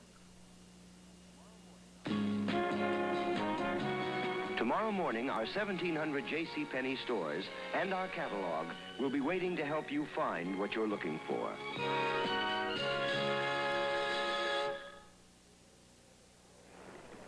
6% of the precincts reported now in tonight's presidential election. President Nixon running well ahead, and a new state projection by ABC News. President Nixon will get New Hampshire's 4 electoral votes, giving him a total of 139 so far, none for George Montgomery. Harry, part of Nixon's great sweep in the South is due to the absence of George Wallace. We would like to have a talk with George Wallace. Our correspondent, Bill Werdum, is at Wallace's headquarters in Montgomery. Bill, can you come in? Yes, Howard. I have the governor with me here now. He's been watching the returns with his family and aides here in the mansion in Montgomery. Governor Wallace, electoral college votes seem to indicate that the president is about halfway home. Do you have any reaction this early in the evening to the way it is going? Well, the polls predicted this, although the eastern seaboard states are still voting, and of course in the far west. And it's a little bit early to make any statement about it, other than it's going about like I thought. In this particular part of the country, here in Alabama, of course, Mr. Nixon is leading. Governor, how does it feel this time around, after so many other elections, to be sitting, as it were, on the sidelines watching the game being played to conclusion? Well, I haven't been actively involved in the presidential campaign, of course, but I've had plenty of visitors who have been very interested in the presidential campaign, that is, visitors from both national parties. And I enjoyed my involvement in 1968, and I do feel that many of the issues that the people of Alabama and that I talked about in 1968 are now being talked about by President Nixon and Senator McGovern. And I do feel that that's an indication that the people of this country are moving toward the position that we thought was the correct position on many issues all the time. I wish I could have been a little more involved, but of course my involvement was cut short last May. Governor, can you hear me? This is Howard Smith in New York. Yes, sir, Mr. Smith, I can hear you. Well, sir, I would like to ask you something I'm puzzled about. You and John Sparkman, the senator from Alabama, have never been very close, but you did endorse him in this race. Why didn't you endorse more candidates in the election? Well, you mean in Alabama or throughout the country? Throughout the South, especially. Well, there were a number that I did endorse throughout the South, and Senator Sparkman hasn't been all that far aloof from me, if that's what you're trying to bring about. But I did support Senator Sparkman, and I believe he's going to be elected here in Alabama. Of course, Mr. Blunt's a very fine man, but he's never supported our efforts either, although Senator Sparkman has been more friendly to me than you've indicated. Governor Wallace, this is Harry Reasoner. Can you hear me? Yes, sir, Mr. Reasoner. Governor, what happens to the Democratic Party now if this goes on through the evening the way it's going now? Well, if it goes on through the evening, as I said, it's a little early. But if it goes on through the evening, it means that the great Democratic Party of the past, in my judgment, will come back. But it will come back with those who have expressed the viewpoints that I have represented. That is, if you recall, I think that the Republican Party this time adopted in its platform almost every single item rejected at the Democratic convention, and it means that the average citizen who used to be in control of the party is going to take it back over. But that, of course, remains to be seen. We haven't seen all the votes in yet. Thank you very much, Governor Wallace and Bill Werdum. On the West Coast is the man carrying the banner of the party that was founded for George Wallace in 1968, the American Party, John Smits, with ABC's Dick Shoemaker. Congressman Smith, it seems to me at this point that where is the American Party going to go from here? You're not going to get perhaps just a fraction of the votes that George Wallace did in 1968. Well, how do you know? About 1%. I haven't seen any returns in this. But it apparently seems like about no, they 1%. haven't had it. No, they haven't had anything on us. They've had Richard Nixon and George McGovern. It's the same way as all year long. It's the same way you've treated us, and ABC and NBC and CBS have treated us the same way all year long. They've treated this campaign as if it's a campaign between two people. Richard Nixon, the man who broke virtually every campaign promise he made, or George McGovern, the man who, if elected, we'd only hope and pray that he would break every campaign promise he made. And now you come in, the day of the election, you come and invite me on. You say, where you been all year? That's not true, Congressman. Oh, come on, you had me on. We've covered your campaign, and I have covered it. I've heard you speaking in Long Beach. I've heard you speaking at UCLA. You've heard me. We have put stories about you on the air. No, you. But the question is, where does the American Party... You me, but it ended up on the cutting room floor, and I'll ask all your viewers out there, how often have you seen me on ABC? That's not true, Congressman. Let me ask you this question. Isn't it funny? They come now the day of the election. How come you're not doing so well, Congressman? You know, we've frozen you off for 3 months. Now, how come you're not doing well? Where is the American Party going from this point? Look, I'll tell you something. I have a lot better chance of winning this election than this country's got of surviving as a republic if someone like me doesn't win. Are you saying, then, that Richard Nixon is going to lead this republic to ruin? Oh, I said that all campaign along, but you didn't think it was newsworthy for the last 3 months. Now, it's no secret... You filmed me. Sure you filmed me. I probably had more stuff end up on the cutting room floor than anyone else. That's not true, Congressman. We put you on the air nationwide. Yeah? Well, have you folks seen me on the air? Except what we paid for? Make your own judgment, folks. Now, you've... Thank you, Congressman Smith. That's the other side of the Richard Nixon story, the part of the former Republicans who think that Richard Nixon is a dangerous liberal and that we are helping him too much. The Congressman Smith, so far, actually, we have showed his vote, has got about 1%. And that's the national election story at 22 minutes after the hour.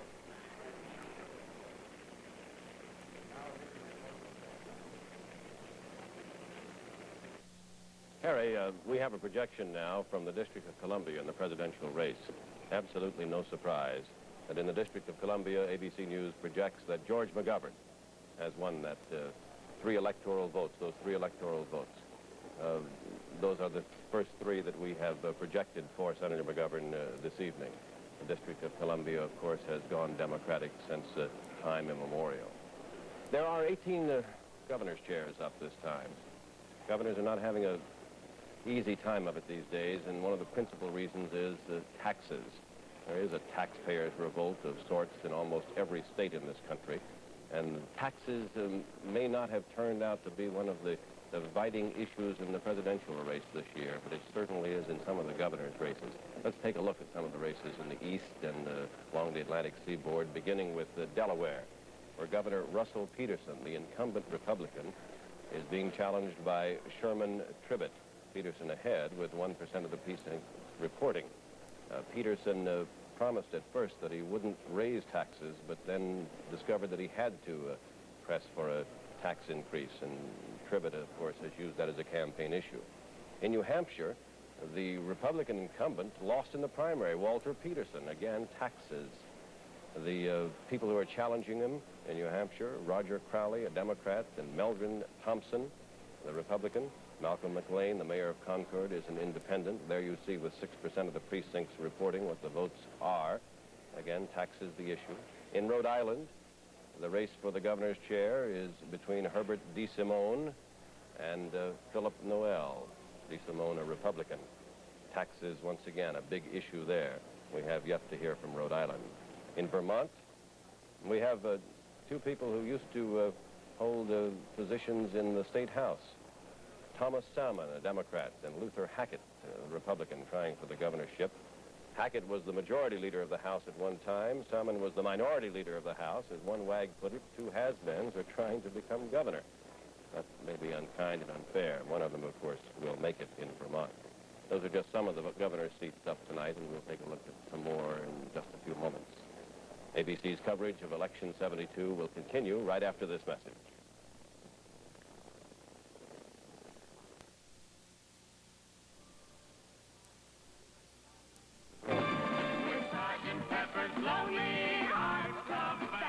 Julie. We hope you will enjoy the show. Joel Gray and Robert Goulet.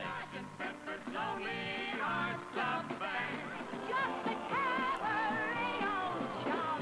And we love the cabaret. Great songs, great fun. The Julie Andrews Hour. Tomorrow night, here on ABC. I was in There was one January 15th I'll never forget. Oh? What happened? Nothing. Nothing at all. Meanwhile, practically everything happens in room 222. Honey, don't move around so much in class. I don't know what to say. I'm sorry, Mr. Kaufman, but I'm not sorry. And room 222 happens each week on ABC. What's up?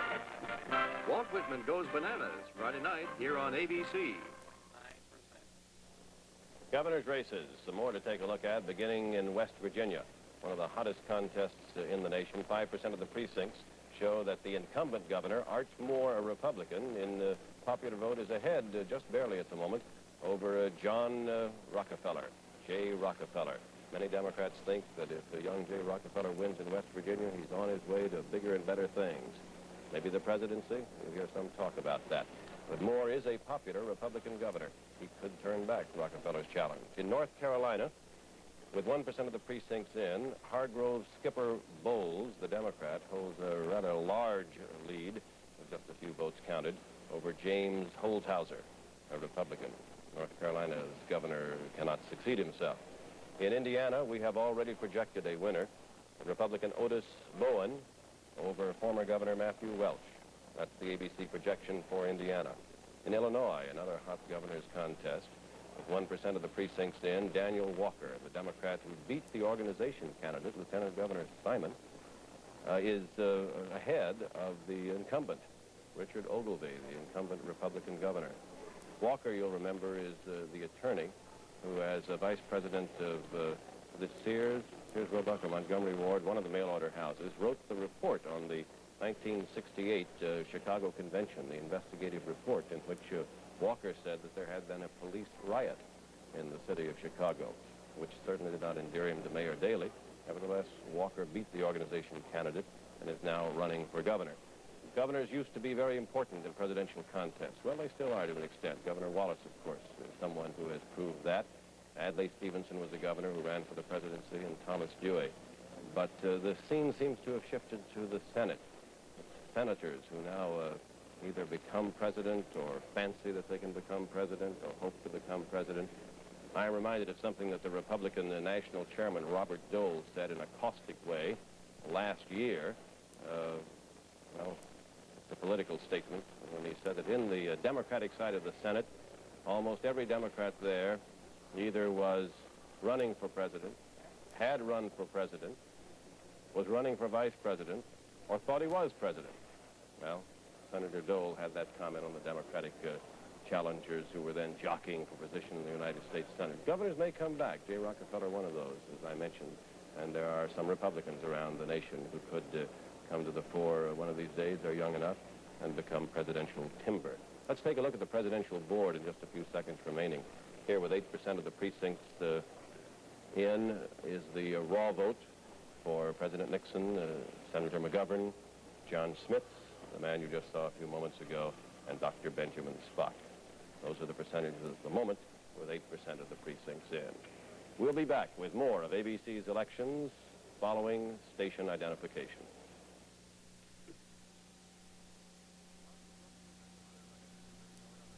Rosalind Russell and Douglas Fairbanks Jr. star on the Wednesday movie of the week tomorrow.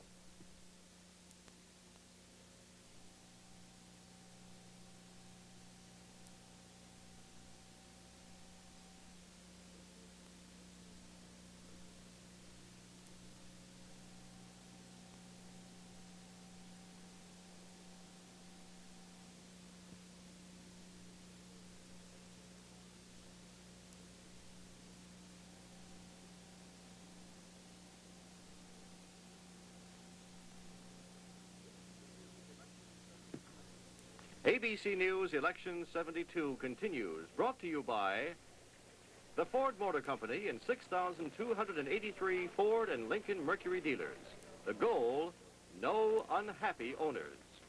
Now from election headquarters in New York, Howard K. Smith and Harry Reisner. 8:30 in the East, and 8% of America's precincts have recorded their vote today. Richard Nixon holding a steady 2-to-1 lead over George McGovern. 3 million just changing now, 3,500,000 votes for Richard Nixon and 67% of the total. to 1,686,000 for George McGovern, 32% of the total. Harry, George McGovern is not in danger of being wiped out. He has just won his first electoral votes in this contest. By our projection from key precincts, George McGovern has carried the District of Columbia and 3 electoral votes. Let's take a look at what the total in electoral votes is now. At present, Nixon has won about 11 states with a total of 139 electoral votes. George McGovern has 3 electoral votes from the District of Columbia. Let's take a look at 2 states where we will have winners in a short while, but where the race is still going on. The state of Tennessee, the Senate race in the state of Tennessee. The incumbent Republican Howard Baker is, as expected, keeping a good lead over Congressman Ray Blanton, the Democrat, who for a while was thought able to give him a good race. But apparently Baker's well ahead in that. Then in the state of Virginia, a much more interesting race.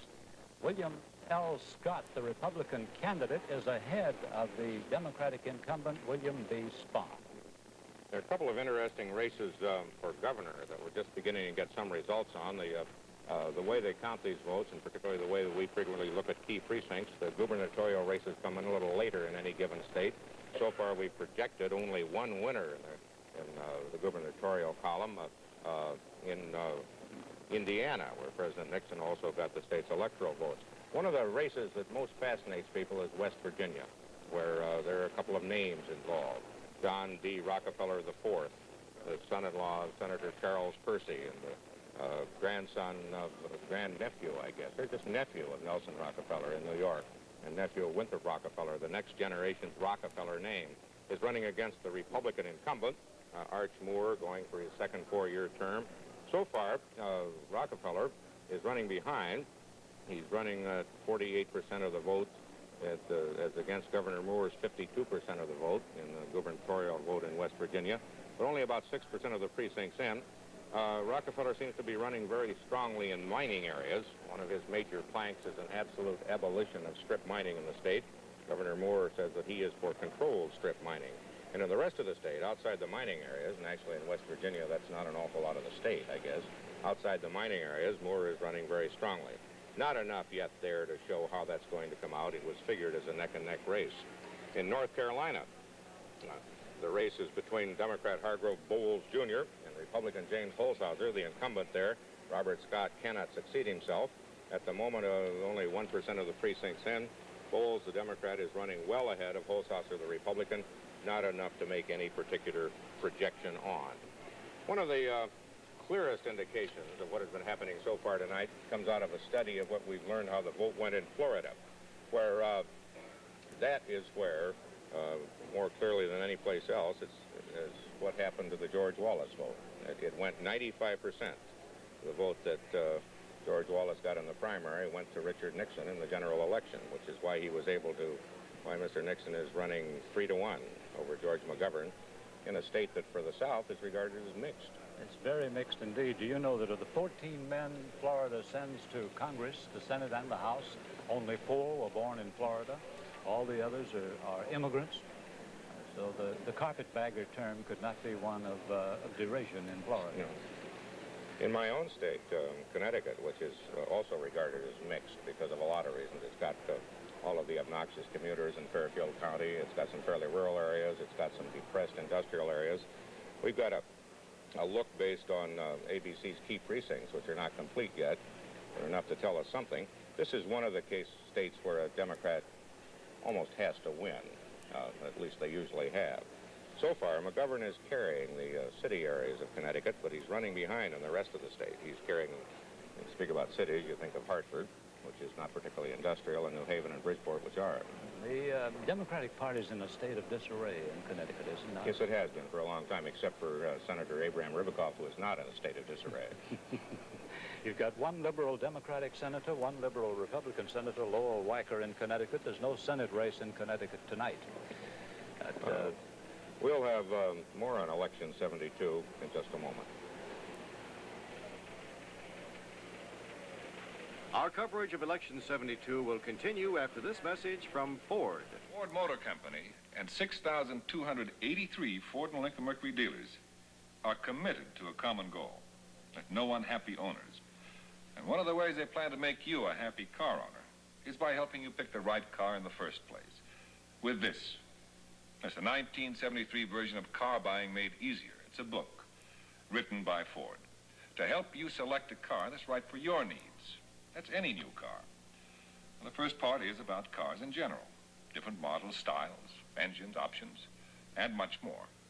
And the second part of the book, yes, it is about 1973 Fords, Mercurys, and Lincolns. Specifications, features, even prices. In other words, the book helps you become a smarter car buyer. For your free copy of Car Buying Made Easier, write Ford Motor Company Listens, the American Road, Dearborn, Michigan. The goal is no unhappy owners, and they'd like to prove it to you, even before you buy.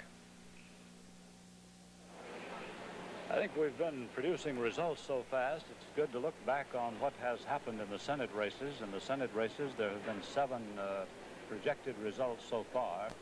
We're going to have a board showing the names of the states where, well, these are the Democratic winners so far. Huddleston, Kentucky, Eastland, Mississippi, Nunn, Georgia. Huddleston and Nunn are 2 almost surprises. They ran very close races. The others are not. And as for the Republicans, we don't need to put them up on a board. There are only 2 of them, Charles Percy of Illinois and Strom Thurmond of South Carolina. We spoke of the race in West Virginia, which is one of the night's glamour races, and I want to get to it in just a minute, just as soon as I say that we have another state projection in the presidential contest for Richard Nixon. ABC News projects that he will carry the state of Delaware with 3 electoral votes. We were talking about the glamour race in West Virginia with a man with the name of Rockefeller running as a Democrat for a change and as against an incumbent. And we'd like to hear a little bit more about exactly what is going on down there, beginning at Moore headquarters with ABC's Stephen Gear. Well, Harry, the glamour is on the other side of the camp. Governor Moore is a very popular governor. He's a Republican in a state that has a 2-to-1 Democratic registration, and he's had a good term. He's got the state on a solvent basis. There is a dispute between him and his opponent, Jay Rockefeller, over just whether or not strip mining should be done, and if so, how it should be done. But as I say, he's been popular. The problem is he's running against a man with a lot of money, a very famous name, and a great deal of what is an overworked word, charisma. Jay Rockefeller is giving him a very good run for the money, despite the fact that President Nixon is doing excellently in this state. And the fact is that despite it's a Democratic state, George McGovern has not been the man to succeed in West Virginia, or at least not to do very well. So the question is whether or not Governor Moore can overcome the charm and the money of Governor Rockefeller. That remains to be seen, we're told. The polls closed at 7:30, but there are a great many paper ballots in the state. The turnout has been heavy. Governor Moore is about 175 miles away from this headquarters in Charleston. He's at his home, and we do hope that he'll be coming down. We expect that he may if he wins. And now for the situation at the Rockefeller headquarters, let's hear from Ted Koppel. Quite literally in the shadow of West Virginia's handsome state capital is an almost obsessively modest frame house that serves as Jay Rockefeller's campaign headquarters. Rockefeller's biggest problem has been that he is such an ideal candidate for almost any national office. He's bright, handsome, well-educated, instantly recognizable, and rich enough to be incorruptible. For all those reasons, he is subject to the same kind of skepticism here in West Virginia that might greet Julia Child if she applied for a job as a short-order cook at a truck stop. The question has haunted Jay Rockefeller since he began his gubernatorial campaign is whether he's using West Virginia as a stepping stone to some grander national office. Rockefeller, of course, denies that, but the question is effective precisely because nothing that Rockefeller says can ever lay that sort of suspicion completely to rest.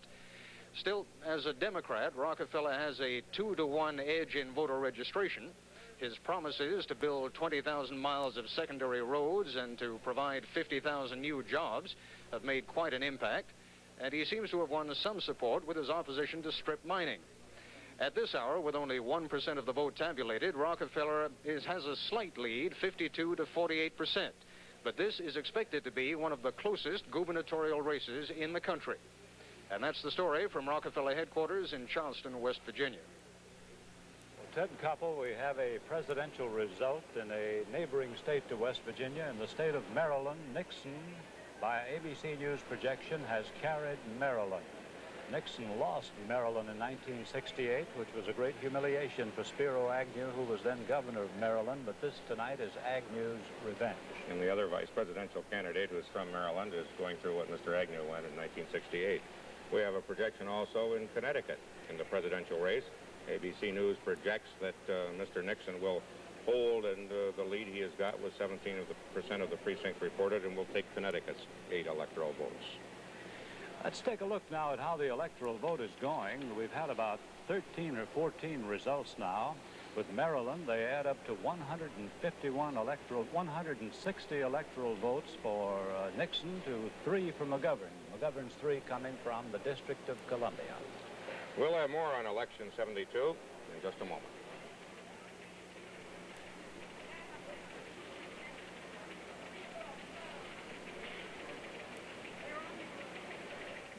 She's putting both her legs into one leg of a pair of Flextra pantyhose, so you can see how incredibly stretchable they are. Flextra is a whole new kind of pantyhose you'll find only at JCPenney. They can stretch even this much comfortably, for just the kind of feel you want in pantyhose. But no matter how far you stretch them, they snap back to the kind of fit you're looking for. Perfect. New Flextra pantyhose only at JCPenney. They're the best thing on 2 legs. First day on the job, huh, kid? Let me show you around. This is JCPenney's El Tigre fiberglass belted tire. And over here, you'll find all of our parts and accessories. And here's our top-notch service department. We grew from 1 auto center in 1963 to 311 of them today because we know what people are looking for. Okay, kid, here's your big chance. It's 2 bias plies, a polyester cord, leg V. Nice boy. Reminds me of myself.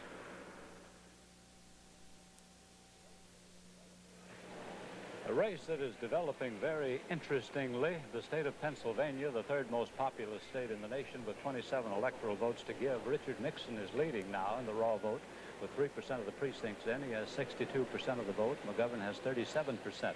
But studying our key precincts, we find that McGovern continues to run very strongly in the cities of Pennsylvania, which is a surprise because the mayor of Pittsburgh refused to work for him and the mayor of Philadelphia, Frank Rizzo, worked against him. That's one of those eastern areas that has not yet come in, which I suppose is responsible for whatever optimism there is still in the McGovern camp. For instance, in Massachusetts, McGovern is holding a sizable lead with only a few of the precincts in the popular vote, but is holding a sizable lead in key precincts, running especially well in Boston and in other urban areas. It continues not to be that way in other states where we have enough information to make a projection.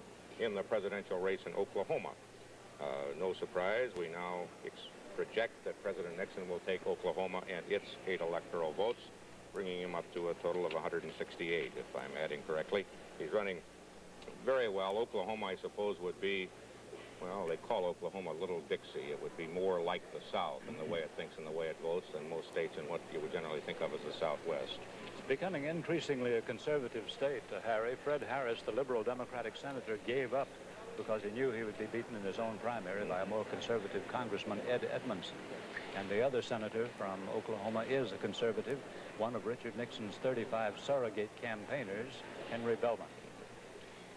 And in some cases, now I know in Massachusetts we said Mr. McGovern is getting some mildly good news, and also in Pennsylvania. In Ohio, which is a key place and a major place, the news is not good for Senator McGovern. We don't have enough of our precincts in to make a projection.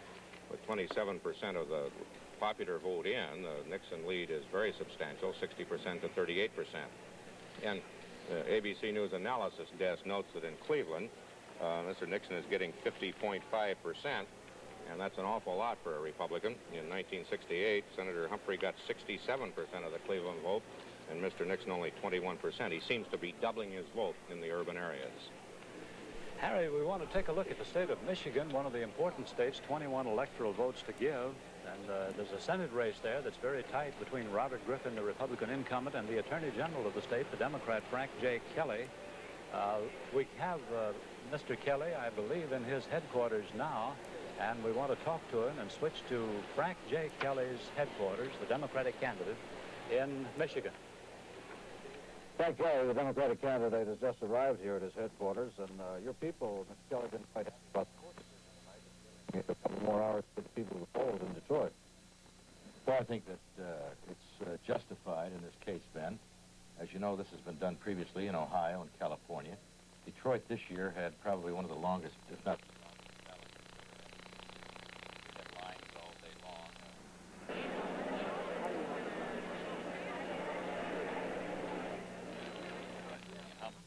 Well, we have some problems with that transmission. We'll have more on Election 72 in just a moment.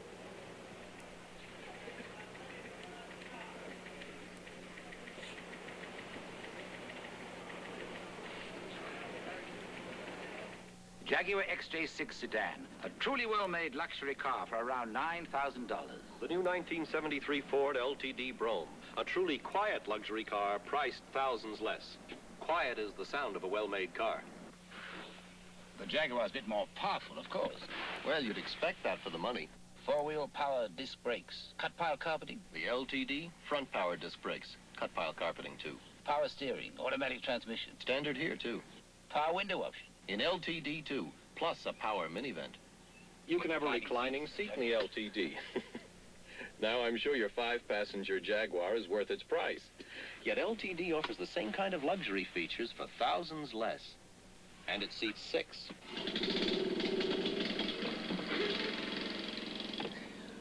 Ford LTD, where quiet is the sound of a well-made car.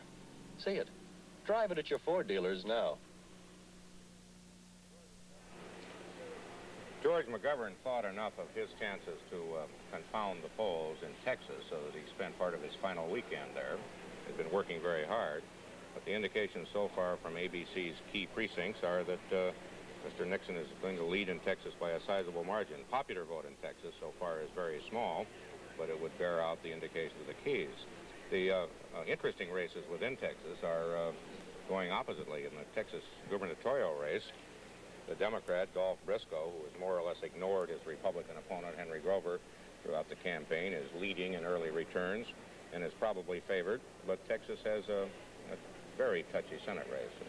A very touchy Senate race indeed, a close one. John Tower is the incumbent Republican senator, but Tower's never really faced a strong opponent in his past 2 elections. Now he is facing one, and a man called Barefoot Sanders, and that's not a nickname, that's his real name. He was LBJ's congressional aide and an assistant attorney general in the Justice Department. And curiously, in the raw vote at present, Tower is leading Sanders, but there's very little raw vote in. In our key precincts, Sanders has a sizable lead over Tower. So we can't predict that race yet, but Sanders looks good. Some people's favorite name in this election is Barefoot Sanders. My favorite name is Nick Galifianakis, who's running for the Senate of North Carolina and who is with Bill Matney and a small Galifianakis, I understand, right at this very moment. Hello, sir. Congressman Galifianakis, they're saying here in North Carolina that this perhaps could be one of the most important race in the history of the state. Certainly the resurgence of the Republican Party here in the state. In this century, there has not been a Republican senator elected, and now you're in a tough fight. Well, I think the fight may be described as such. We have had a good campaign. We have discussed substantive issues, issues which are important to the people of North Carolina, issues which are important to the people of the United States. We have a good organization of volunteers, basically people who are pouring out their hearts and their efforts to ensure that we win. I feel pretty good about it. As you see here, I've been joined by my son, whom I haven't seen in quite some time. This is one of the strains in running a hard-fought election. Well, it seems to me here in North Carolina, perhaps we do have the classic matchup of the coattails effect of President Nixon, who apparently is going to carry this state, and of course the Pennis vote that we've been speaking about earlier tonight. Just how badly has the McGovern identification hurt your campaign? Well, I think this has been a prime effort on the part of my opponent to not only identify, but over-identify me with McGovern. I think it was anticipated that the state of North Carolina would go as it seems to be going now. But as you indicate, there is the penance principle, and I think from the early returns, that principle is taking effect. You said you expected the results of this race to be decisive. You were quoted as saying that today. Do you still stand by that? Well, I still feel that way, yes, I do. Excuse me, Bill Matinee. Well, tell me, your opponent has embraced the president. Earlier, he criticized the president. Do you think this is going to affect the outcome at all? Well, obviously, he's embracing the president now, and the president has embraced him. I think that he saw his best opportunity by identifying with the president and therefore trying to identify with the great number of people who are supporting the president in this state. I think there was a shift both of attitude, of position, and everything else. I think there was a real contrast in what he has said about the president in the past and what he has been saying recently, and I've pointed this out from time to time during the course of the campaign. Well, thank you, Congressman. We have a projected state result of great importance in the presidential election. In the presidential election in the state of Pennsylvania, the third most populous state in the Union, Nixon is projected winner of Pennsylvania's 27 electoral votes. To repeat, Nixon, by projection, carries Pennsylvania. We have another projected result in the state of Massachusetts, this one no surprise. In the Senate race in Massachusetts, we project Edward Brooke, the only black man in the Senate, will retain his seat in the Senate against a challenge by John J. Droney. And that's the national election story at 52 minutes after the hour. And now a report from Sam Donaldson. Harry, of course, the last place in the nation for the polls to close is in the West. None of the polls are closed there, but there are some important Senate races. Let's very quickly set the stage for later this evening. Take a look at them, beginning with Alaska, where the incumbent Republican Ted Stevens is facing Eugene Guess, the Democratic Speaker of the House. Stevens is favored. In Colorado, the Republican incumbent Gordon Allott being challenged by Democrat Floyd Haskell. Allott is favored. A few votes cast there. In Idaho, a close race forecast. A few votes cast there, 36? James McClure, a Republican member of the U.S. House, facing William Davis, the Democrat. In Montana, the Democratic incumbent, Lee Metcalf, is favored to beat Henry Hibbert, his Republican opponent, a rancher. In New Mexico, a close race forecast. Pete Domenici, a Republican from Albuquerque, against Jack Daniels from Hobbs, New Mexico. And in Wyoming, it's a Republican incumbent, Clifford Hansen, facing Mike Vinich, who owns a restaurant and bar. Hansen heavily favored. In Oregon, oh, my favorite Senate race from the standpoint of nostalgia. Mark Hatfield, a former Republican governor, who is the incumbent senator, facing Wayne Morse, the man who served 4 terms in the United States Senate and was beaten by another Republican, not Hatfield, and is trying to make a comeback. Morse is 72. Age is the issue. They're both doves, of course, in the Vietnam War, but Wayne Morse holds the distinction of being one of 2 men to vote against the Gulf of Tonkin resolution in 1964 when it passed the Congress. 2 men in the United States Senate. The other man was the Democratic senator from Alaska, since retired. ABC's coverage of Election 72 will continue right after this message. Howie. Paul and Howie play the son-in-law game. It's a pure joy. Guess what it is? It's a baggie. You got a job? Job? How's he gonna get one if he doesn't even know what it is? Share the joy of family living with Paul Lynde. Yeah. The Paul Lynde Show. Paul's daughter Sally runs away from home tomorrow on ABC. Oscar, your clothes. I told you to wear a morning coat. I wear this coat every morning. Oscar plus Felix equals the odd couple. You made my favorite dessert in the whole world. Did you ever know a Monday when I didn't bake? Unequal laughter for 30 minutes every week. You're uneducable. You can't teach you anything. You suffer from invincible ignorance. Friday night, here on ABC. ABC News is making no projections this year in races for the House of Representatives. So it's going to be a while before we can say conclusively one way or the other that the Democrats have in fact retained control, or that the Republicans have upset the prognosticators and they have gained control of the House. It would take 39 switches to the Republican column in the House of Representatives to give them 218, which would mean they could organize the House, and Jerry Ford would be the next speaker, assuming he wins his race for re-election tonight. The latest House box score, however, of representatives who have been elected shows a net gain of 2 for the Republicans. They have elected 60 members of the House. The Democrats have elected 98. Within those figures are contained the 43 incumbent members of the House who faced no opposition. There was no one on the ballot against them, so they were just sort of automatically reelected. 41 of them were incumbents, rather. 2 were challengers, well, they didn't have anyone to challenge, so they'll be coming to the House of Representatives. Let me just take a look at 4 or 5 names, though, that we can give you of people who had opposition, but who, in fact, are coming to the House. James Haley, a Democrat in Florida, has been reelected. W.S. Bill Stuckey, a Democrat from Georgia, has been reelected. He's from that family which has all of those delicious pecan candy houses along the roadways in the South and the Midwest. That's a free plug for Bill Stuckey. In Illinois, Leslie Aarons, the Republican whip in the House, 77 years of age, the oldest Republican in the House of Representatives now, has won re-election. In Pennsylvania, Robert C. Nix, the only black congressman from Pennsylvania, he's from Philadelphia, has won re-election. And in Indiana, Ray Madden will be back in the House of Representatives, and I must tell you a little story about this. Madden is in line to become chairman of the House Rules Committee because the chairman of that committee, William Calmer from Mississippi, is retiring voluntarily. Now, Calmer is 82 years of age, but he's making way now for youth. Ray Madden is 81. It works that way in the House.